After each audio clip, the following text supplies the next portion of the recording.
10th boards ಅಂತೂ ಮುಗ್ದೋಯ್ತು. ಇವಾಗ ಎಲ್ಲಾರ್ದು ಒಂದೇ ಪ್ರಶ್ನೆ, ನೆಕ್ಸ್ಟ್ ಏನು ಅಂತ.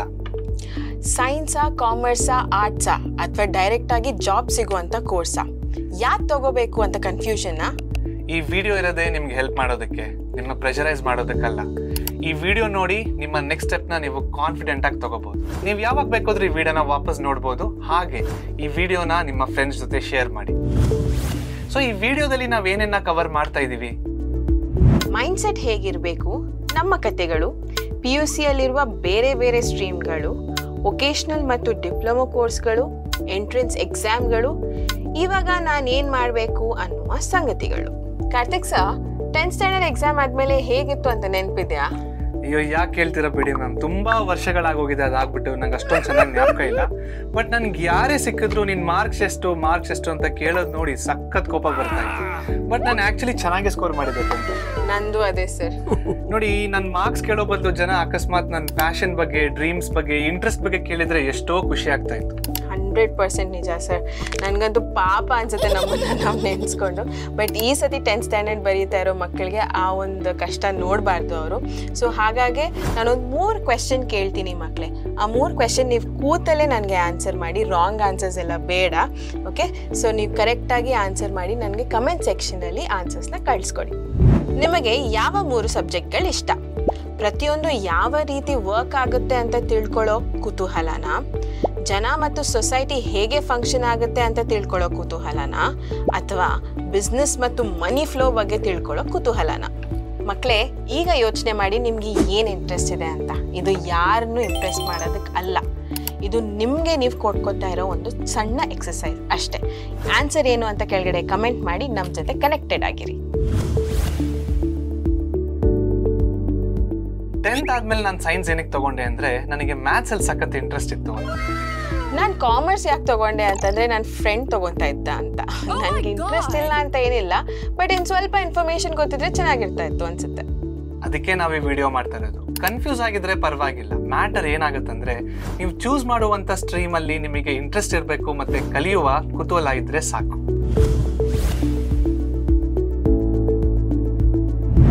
Subjects physics, chemistry, math, biology ಅಥವಾ ಕಂಪ್ಯೂಟರ್ ಸೈನ್ಸ್ ಇದನ್ನ ತಗೊಂಡ್ರೆ ಇದು ಕೊನೆಗೆ ಎಲ್ಲಿಗೆ ಸೇರುತ್ತೆ ಅಂತಂದ್ರೆ ನೀವು NEET, CET, JEE, NDA, BSc etcetera ಮಾಡ್ಬೋದು.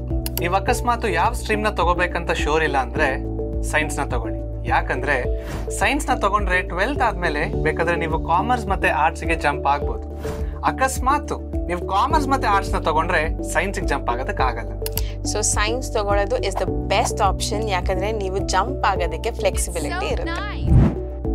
ಕಾಮರ್ಸ್ ಅಲ್ಲಿ accountancy, business, economics, statistics, finance ಈ ತರ ಹಲವಾರು ಸಬ್ಜೆಕ್ಟ್ಗಳು ಇದಾವೆ.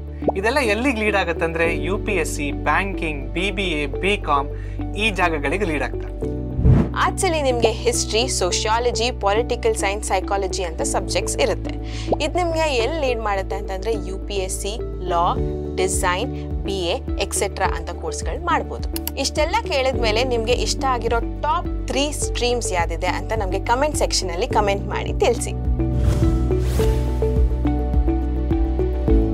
10th ಆದಮೇಲೆ PUC ಒಂದೇ ದಾರಿ ಅಲ್ಲ.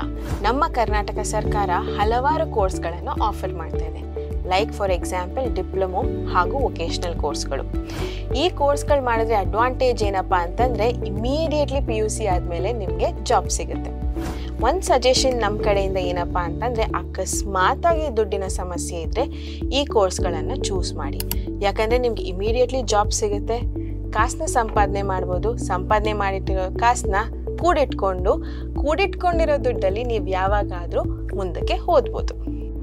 ಡಿಪ್ಲೊಮಾ ಕೋರ್ಸ್ ಅಲ್ಲಿ ಪಾಲಿಟೆಕ್ನಿಕ್ ಇಂದ ಇಂಜಿನಿಯರಿಂಗ್ ಅಲ್ಲಿ ಲ್ಯಾಟರಲ್ ಎಂಟ್ರಿ ತಗೋಬಹುದು. ಈ ಡಿಪ್ಲೊಮಾದಲ್ಲಿ ನಿಮಗೆ agriculture, paramedic, hotel management, designing, animation ಅಂತ ಕೋರ್ಸ್ಗಳು ಇರ್ತವೆ. ಅದೇ ಇವಾಗ ITI ಅಂದ್ರೆ ಇಂಡಸ್ಟ್ರಿಯಲ್ ಟ್ರೈನಿಂಗ್ ಇನ್ಸ್ಟಿಟ್ಯೂಟ್. ಇದರಲ್ಲಿ ನಿಮಗೆ electrician, mechanical, ಕಾರ್ಪೆಂಟರಿ, fashion and designing, animation ಹಾಗೂ ಸ್ಕಿಲ್ ಬೇಸ್ಡ್ ಜಾಬ್ ಓರಿಯೆಂಟೆಡ್ ಕೋರ್ಸ್ಗಳು ಇರ್ತವೆ. ನೀವು ಯಾವುದಾದ್ರೂ ಒಂದು ಇನ್ಸ್ಟಿಟ್ಯೂಷನ್ಗೆ ಸೇರ್ಬೇಕಂದಾಗ ಕರ್ನಾಟಕ ಗೌರ್ಮೆಂಟಿನ ಪ್ರಕಾರ ಈ ಇನ್ಸ್ಟಿಟ್ಯೂಷನ್ಸು ತುಂಬಾ ಚೆನ್ನಾಗಿದ್ದಾವೆ. For example GTTC government tool room and training centre, SKSJTI government Shri Krishnarajendra silver jubilee technological institute Bengaluru, NTTF Nettur technical training foundation, government polytechnic colleges. ನೀವು ಕಾಲೇಜ್ಗಳನ್ನ ಚೂಸ್ ಮಾಡೋಕ್ಕಿಂತ ಮುಂಚೆ ಆ ಕಾಲೇಜ್ಗಳಿಗೆ ಈ ಅಪ್ರೂವಲ್ ಸಿಕ್ಕಿದೆಯೋ ಇಲ್ವೋ ಅಂತ ಒಂದ್ಸತಿ ಪರಿಶೀಲಿಸಿ. ಯಾವುದು ಅಂದರೆ AICTE, ಇದು ಡಿಪ್ಲೊಮಾ ಕಾಲೇಜ್ಗಳಿಗೆ ಹಾಗೂ ಇಂಜಿನಿಯರ್ ಕಾಲೇಜ್ಗಳಿಗೆ all India council technical education ಅಂತ. NCVT ಅಂದರೆ national council for vocational training, ಇದು ITIಗಳಿಗೆ. NAAC national assessment and accreditation council, ಇದು ಎರಡಕ್ಕೂ. ಈ ಬಾಡಿಗಳು ಗೌರ್ಮೆಂಟ್ ಸೆಟಪ್ ಮಾಡಿದ್ದಾವೆ. ಯಾವುದಕ್ಕೋಸ್ಕರ ಅಂದರೆ ಕ್ವಾಲಿಟಿ ಚೆಕ್ ಮಾಡೋದಕ್ಕೆ ಹಾಗೂ ಸ್ಟ್ಯಾಂಡರ್ಡೈಸೇಷನ್ ಸಲುವಾಗಿ. ಇವಾಗ ನೀವು ನಿಮ್ಮ ಸ್ಟ್ರೀಮ್ನ ಫಿಕ್ಸ್ ಮಾಡ್ಕೊಂಡಿದ್ದೀರಾ. ಈ ಎಂಟ್ರೆನ್ಸ್ ಎಕ್ಸಾಮ್ಗಳನ್ನ ಕೊಟ್ಟರೆ ನೀವು ಇನ್ನೂ ಚೆನ್ನಾಗಿ ಮುಂದೆ ಹೋಗ್ಬೋದು. ಫಾರ್ ಎಕ್ಸಾಂಪಲ್, ನೀವು ಇವಾಗ ಇಂಜಿನಿಯರು, ಡಿಸೈನರು, ಡಾಕ್ಟರು, ಲಾಯರು ಮತ್ತು CA ಆಗಬೇಕಂದ್ರೆ ಈ ಕಾಂಪಿಟೇಟಿವ್ ಎಕ್ಸಾಮ್ಸ್ನ ಕ್ರ್ಯಾಕ್ ಮಾಡಲೇಬೇಕು.